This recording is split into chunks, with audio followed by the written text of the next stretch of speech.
If you've been living on this planet for the past 2 years, you've definitely seen at least one episode of Bridgerton. The reason the show raked in the numbers it did was that it managed to put a modern, more woke spin on things while keeping that Regency-era charm. But in today's video, we're looking at a glaring issue that was left in, and one that most fans probably didn't even notice. First off, here's how things got messed up. The show's first season was mostly defined by its steamier scenes, especially the ones with Daphne and Simon. The first half of the season was spent building tension, which was all released when the pair finally got married. The show is set in the Regency era in London, which means things were still a lot more conservative and hush-hush when it came to courtship. But that didn't stop our heroine from taking full advantage of the fake dating trope. After her brother scares every man away, Daphne turns to Simon, Duke of Hastings, to fake a courtship so that she can start attracting men again, and Simon gets an excuse to not get married. Naturally, the two fall in love and then get married. The issue starts when Simon reveals he vowed to never have children, so he could end his bloodline when he died. The problem came from the fact that he had an abusive father, and for him, the arrangement with Daphne was a way out of that. On the other hand, Daphne was dying to have kids and be a mom, and the worst part, she didn't know about Simon's vow not to have kids. Here's where things got a little tricky. Simon told her he couldn't have children, and Daphne didn't know much about the whole process herself. Now, here's how the scene actually went. When she's forced to marry Simon, even though she wants to, she isn't really ready for it. Because of that, she doesn't know much about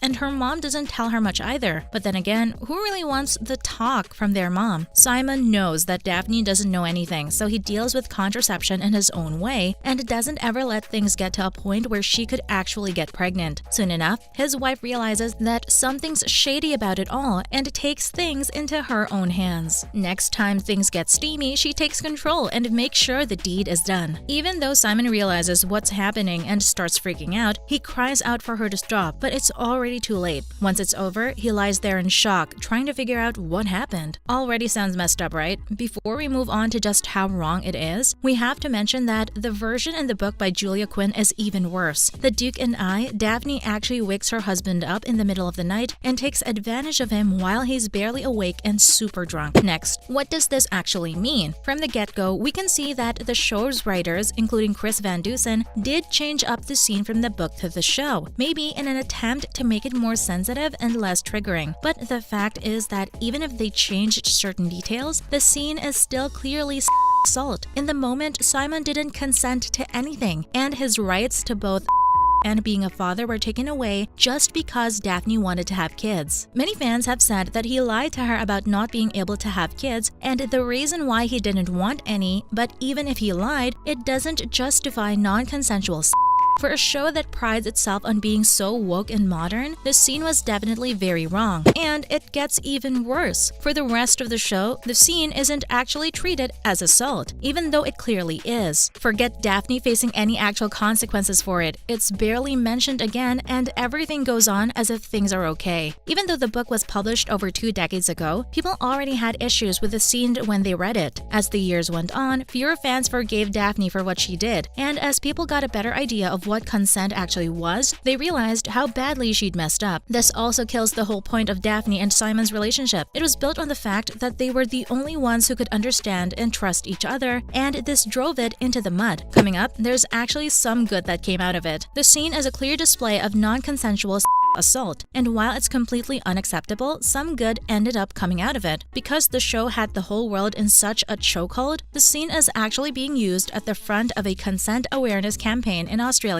An organization called Consent Labs, which works to educate the younger generation on consent-related social issues, has launched a countrywide campaign to make lack of consent an official content warning, the same way you should see violence, coarse language, or substance abuse. The co-founder of Consent Labs, Angelique Kwan, talked about the very real issue of when consent is denied in a movie or TV show. The other character will just go ahead anyway with a kiss or sometimes more. Add some mood music and dim lighting and suddenly it's all okay for it to be happening. In fact, these interactions can be triggering for many people, and the content warning is necessary in these cases. What's more, this isn't the only case on screen that shows a non-consensual act. Some other examples being used as part of the campaign include an infamous scene from the iconic movie The Devil Wears Prada, where Anne Hathaway's character is very visibly drunk and refuses to kiss a man. He goes for it anyway, and it's later implied that they slept together. Even in examples such as Snow White, which is a childhood favorite for many, the prince kisses her to wake her up, which, by today's laws, is also a lack of consent since she was asleep. Moving on, let's look at some costume controversy. While the other issues surrounding the show may not be as a big deal as the Daphne Simon scene, there's still been talk about other tiny screw-ups from the creative team. In fact, the costumes are pretty inaccurate for the time, and many fashion and history experts have called out the costume design team for it. The designer Ellen Riarnick did say that they took liberties with the styles, but even then, some of them are completely off. Firstly, Lady Featherington's outfits have no connection to the era whatsoever. Her cinched-in waist and enormous shoulder padding was non-existent at the time, and even though she wants to be part of the upper class, she wears clothes that stand out from them. Not only are the costume choices completely off for the time, but they also don't make sense with her character at all. Next, we've got the whole corset issue. Corsets are already tricky enough since they're basically the exact opposite of body positivity, but in this case, they're inaccurate on top of that. In the start of the show, one of the Featherington girls is being laced into a tight-fitting corset, but this step was only taken to give women an hourglass figure. In this case, Regency-era dresses were more flowy and loose, and we see everyone wearing them. Once again, not only does it not make sense for the era, but it's also completely pointless since waists don't even show in the dresses we see. But at the end of the day, the costumes are still beautiful, so some inaccuracy can be forgiven. Finally, you can never get away from TikTok drama. When Bridgerton first came out, it was obviously a global sensation, and the second season was an even bigger deal. Two huge fans of the show, Abigail Barlow and Emily Bear, created something called the Unofficial Bridgerton Musical, posting content to TikTok about it. It included original songs that they wrote based on the show, and they even allowed viewers to use the duet option to add their own verses to them. Barlow and Bear, as they became known, eventually got so famous that they won a Grammy for their work. Taking home the award for Best Musical Theater Album is a big deal for two girls who were just making music from home to put on the internet. Throughout this, Netflix was a huge support for them. Obviously, they had to be. It was basically free publicity for them. The real issue came when Barlow and Bear tried to make more of their content, and they staged a musical in Washington, D.C., charging $149 per ticket. This really made Netflix mad, and the streaming giant filed a lawsuit against them. They claimed that the two refused to cooperate, and apparently they offered them some sort of licensing deal where they would be allowed to legally perform the musical. But they didn't take it, and now they're dealing with an intellectual property rights lawsuit. So far, Barlow and Bear haven't responded to the lawsuit. That's a wrap for this video. Did you catch the scene when you saw it? Let us know in the comments below. Make sure to give this video a thumbs up and subscribe to our channel for more videos like this. See you in the next one.